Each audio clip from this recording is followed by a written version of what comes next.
From wherever you are around the world, welcome and thank you for joining us. Today we're exploring the psychology of profiling with retired FBI agent Peter Clismet.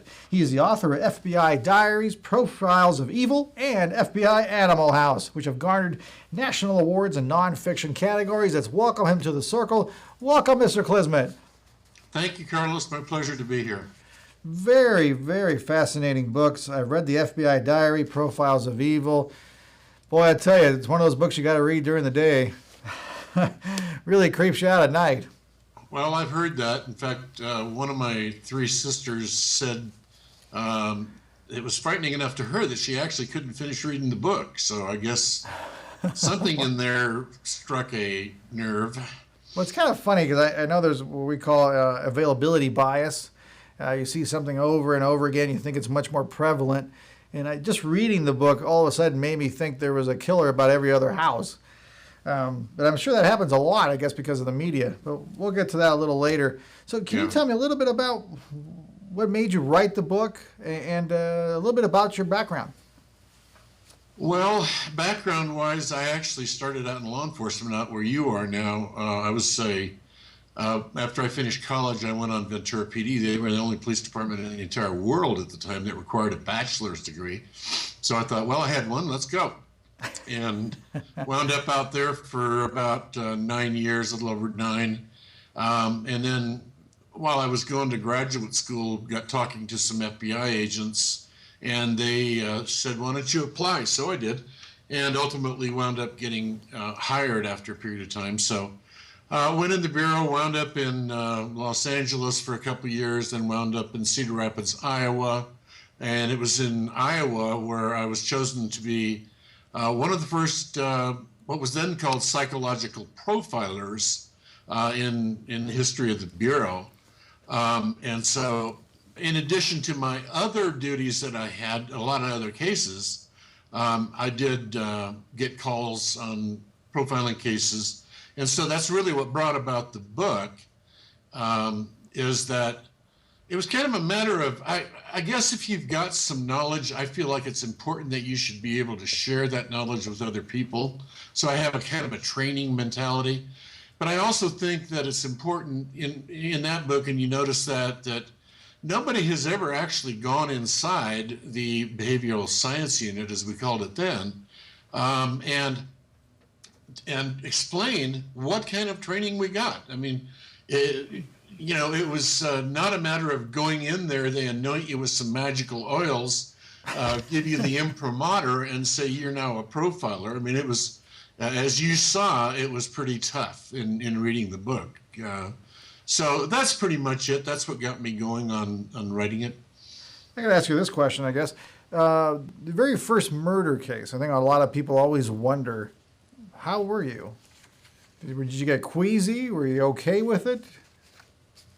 Well, the very first murder case I had was, I started Ventura PD on a Monday, and on a Friday, we had a case, I'll never forget the name, Frank Volpe.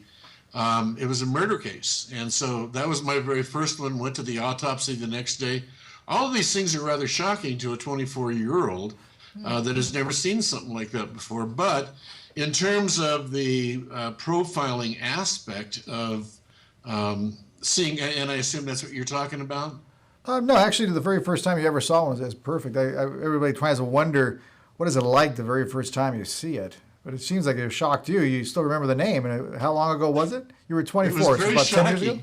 It was July of 1970. In fact, it was probably about July 8th. I think I started July 1st.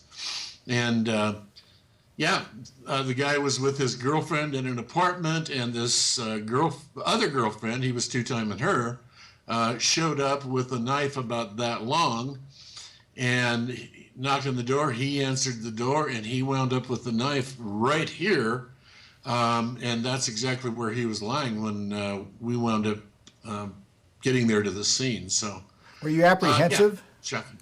Were you apprehensive as you arrived? Not really, because I was working in detectives at the time and assisting a detective. I was kind of his partner. And so we already knew what had happened, and woman had been arrested, the guy was dead. It was just odd seeing a person lying there on the floor with a knife sticking out of their chest. I mean, I've seen a lot of bodies over the years, and it initially is kind of a surreal thing to see. It's exactly what we're trying to explore, so that's wonderful. So let's get into the nitty-gritty here. What is the profiling process? You were mentioning it a little bit. It isn't magical spells or ointments or anything like that. So what goes on? How did you guys get started? Well, it takes a long time to explain it. In fact, I taught a full semester college class in profiling, Carlos, but simplifying it, kind of boiling it down, I guess, it's using evidence from a crime scene to look at a crime scene in a different way, because what we're trying to do is to identify different behaviors. Why did a person do those types of things, perhaps to a victim, and then using that to build a behavior profile of an unknown type of an offender. So what I look at it is kind of the old solution matrix that all of us learned when we were cops went exactly like this. It was who, what, where, when, how, and why. And at the very bottom is why, and that would seem to be the most, or the least significant. And so the way I learned was to take the why, to flip that matrix upside down, and to look at a crime scene in terms of why did certain things happen.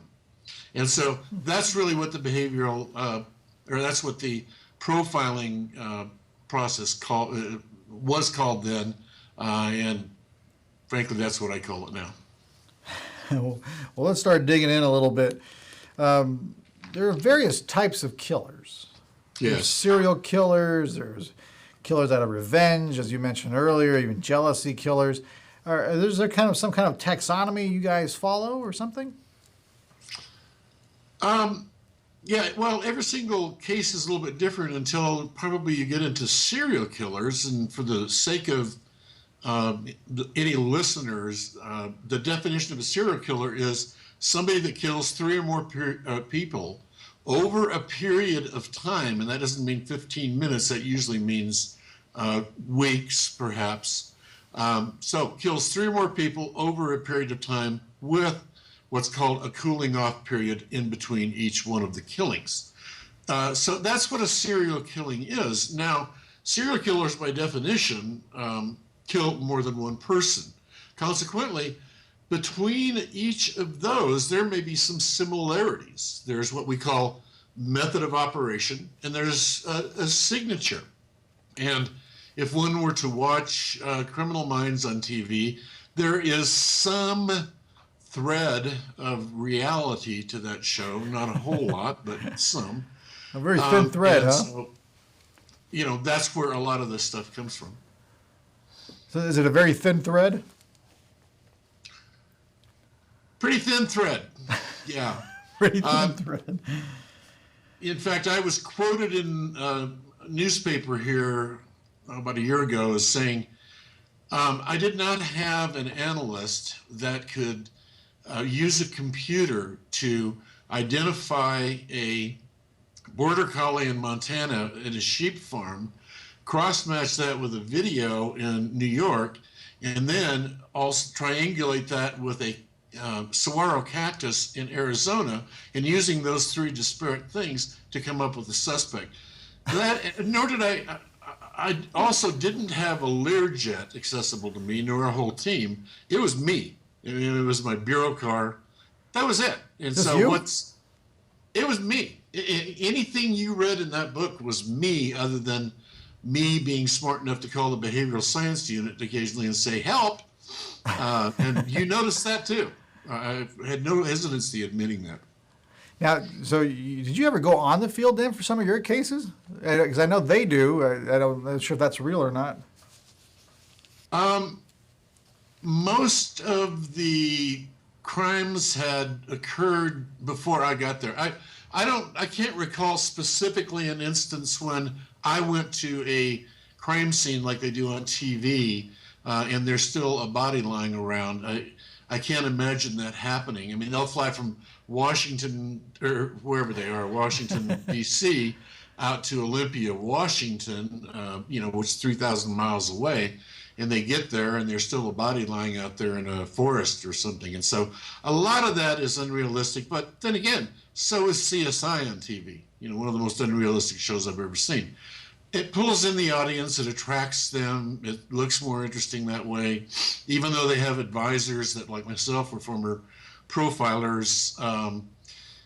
If they would read that book, FBI Diary Profiles of Evil, I think they would start to understand that this stuff is not as, shall we say, stereotyped or stereotypical as what they want to believe. That's for sure. And I know we have some pictures. I just want to warn the audience, they are a little graphic, but we do have a crime scene. And before we get to the crime scene, I wanted to know if you can differentiate between a disorganized killer and an organized killer. Yeah, a disorganized killer, well, let me start with an organized killer, because I guess the two different typologies were formulated by a guy named Roy Hazelwood, who remains a good friend of mine and one of my mentors, as a matter of fact. He's got a difficult book to read, too. You did what? He's got a difficult book to read as well. Oh, yeah. Roy's got a couple books out, and, so does John Douglas and Douglas, yes.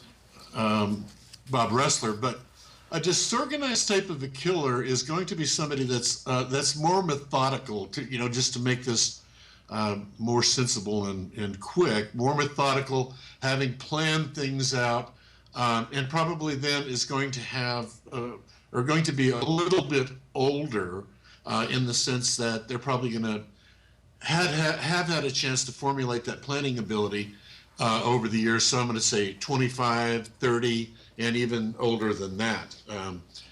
A disorganized offender then is going to be the antithesis of an organized offender. Typically what I find is that they don't plan the crimes that they do. They're very spontaneous, and so oftentimes we're dealing with a younger offender. Now that would sort of preclude the person that is mentally unstable, mentally ill, perhaps paranoid schizophrenic. And then, the paranoid schizophrenia usually hits men at about the age of 25 or so. And you probably know that as well as I do, if not better. Okay, so two very different typologies. Right here is the chart, too. You gave us a wonderful slide here, organized and disorganized offender. I know on your slide you have above average intelligence for the organized offender.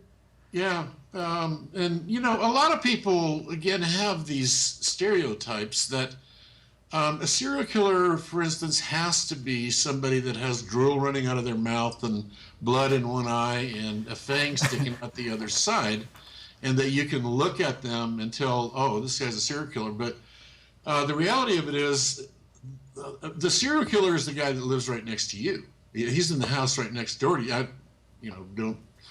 Don't go out and take a baseball bat to your neighbor, but that's more likely what a serial killer is. Gary Ridgway up in Washington State, for example, the Green River Killer. Very normal appearing guy, very normal type of a job, very normal house area, and yet killed 48 women up there in Seattle, Washington. So.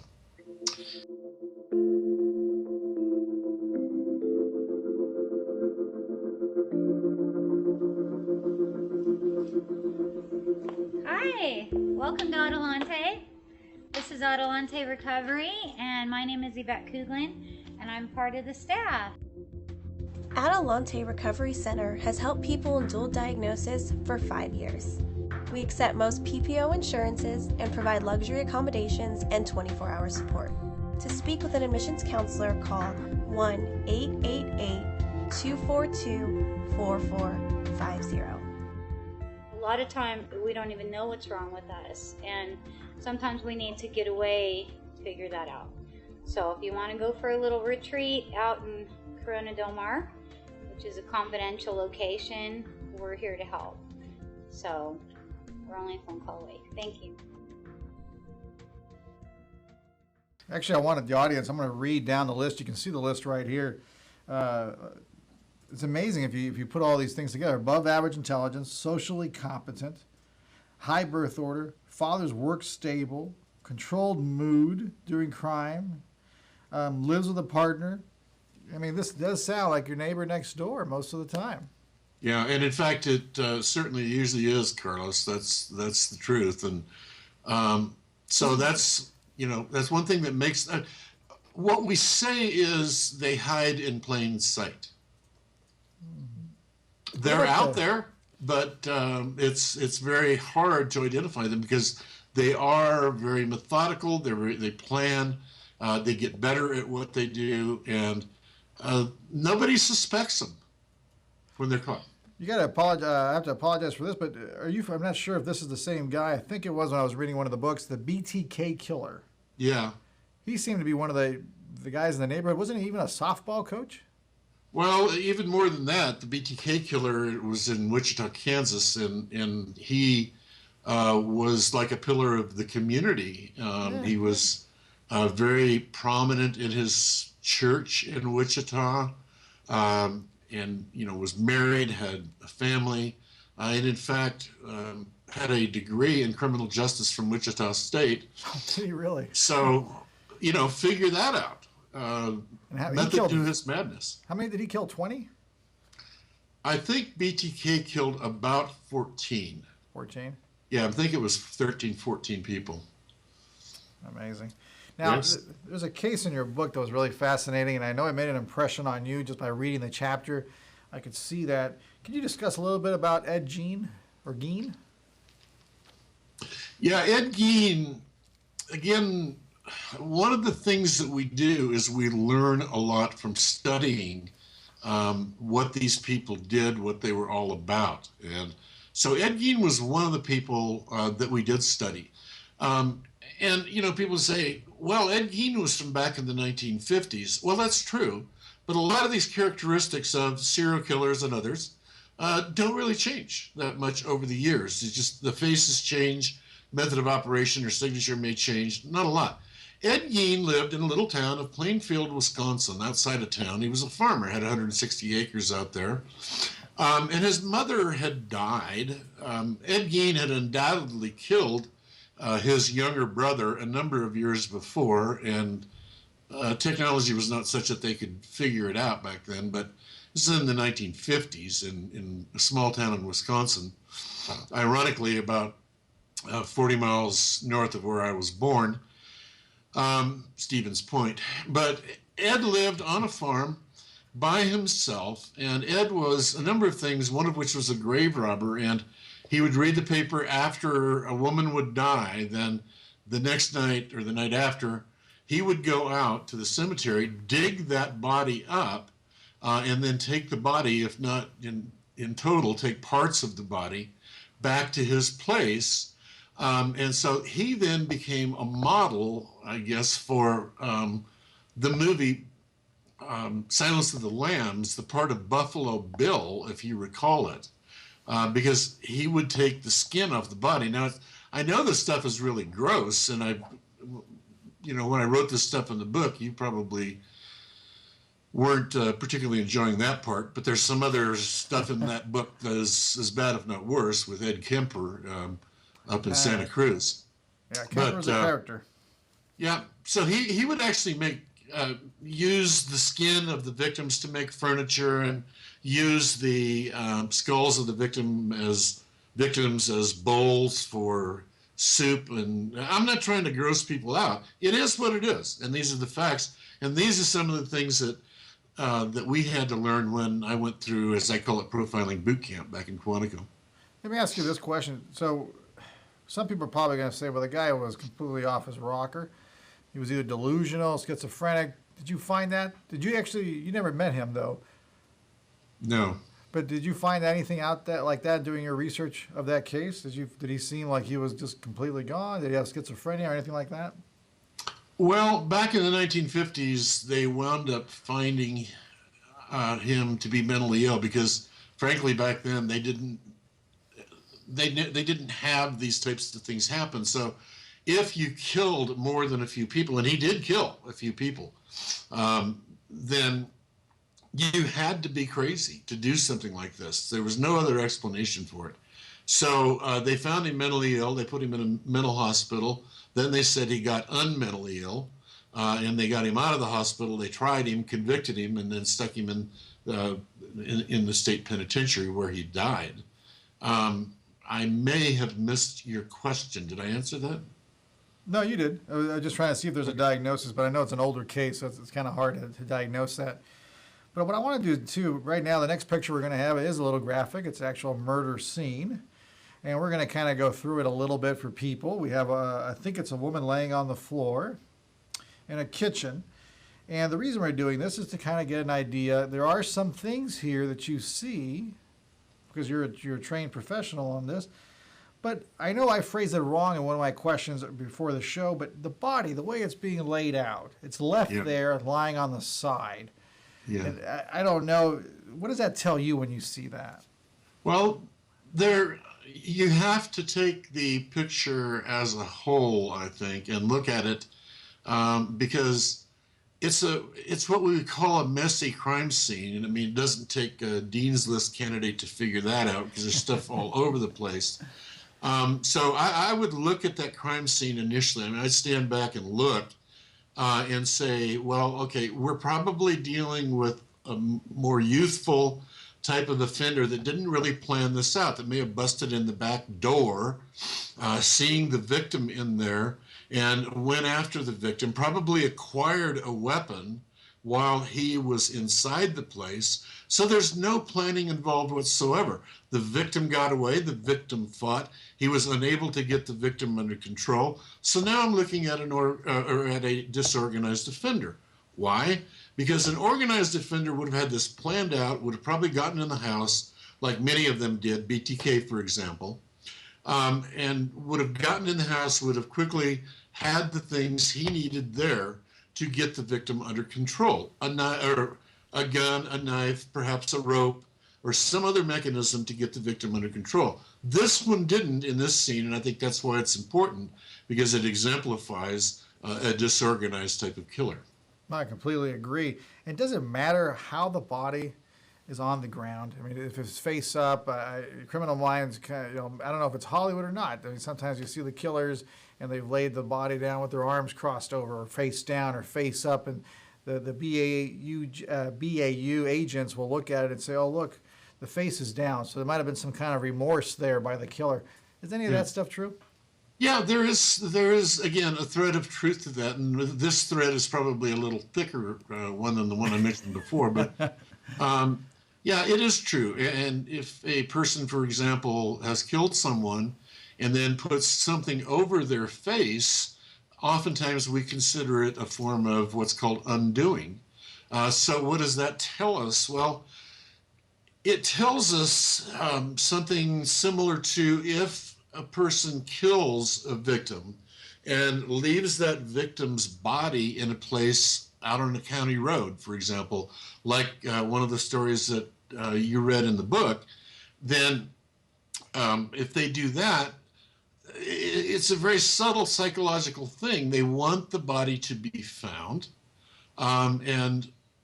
or they want to undo this crime because, it's kind of like they don't want to acknowledge that they did it to a victim that they knew, I guess is the best way to put it. So what's that going to tell me? Well, what it's going to tell me is that I've got an offender that in all probability knows the victim.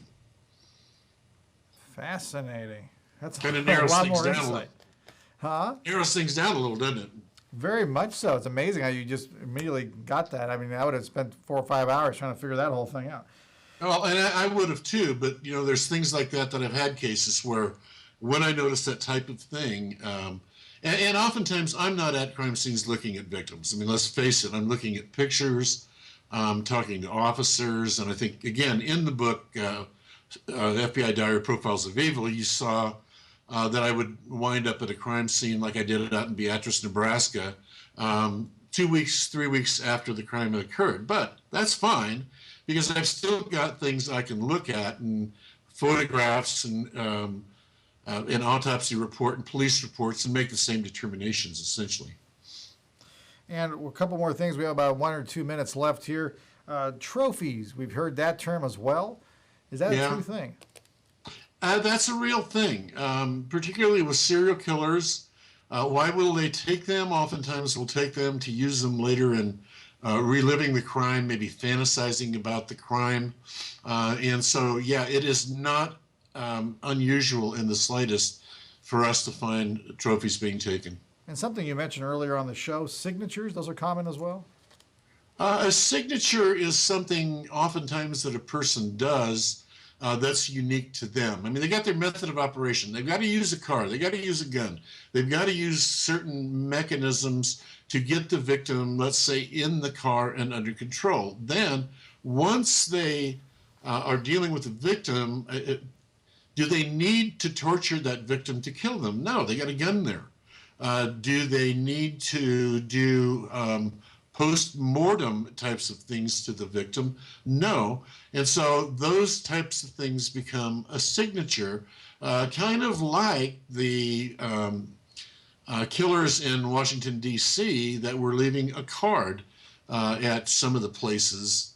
And so it can be a taunting type of thing, but quite often it's a very real thing for a person to have a very unique signature.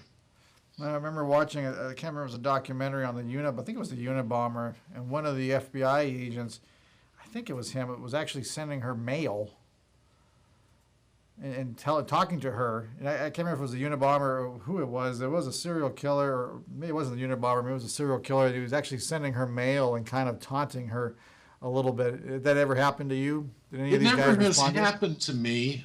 But I certainly know of a number of occasions when it does, and not only taunting the officers, perhaps even taunting the family, and that happened with Polly Klaas out there in California with her family. The guy, Richard, I can't remember his last name, that kidnapped and killed Polly, was taunting the family, as I recall.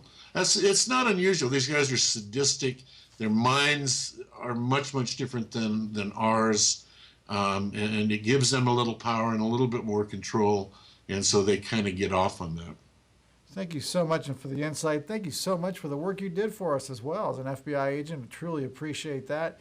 Thank you for being on The Circle, Mr. Klismet. Once again, I highly recommend it. Very fun read. FBI Diary, Profiles of Evil. And why not? Get the FBI Animal House. That's a great book as well. Once again, thank you everyone for joining us. Remember, our motto is simple. Wherever there's psychology involved, even in profiling, we are there. See you next time, everyone.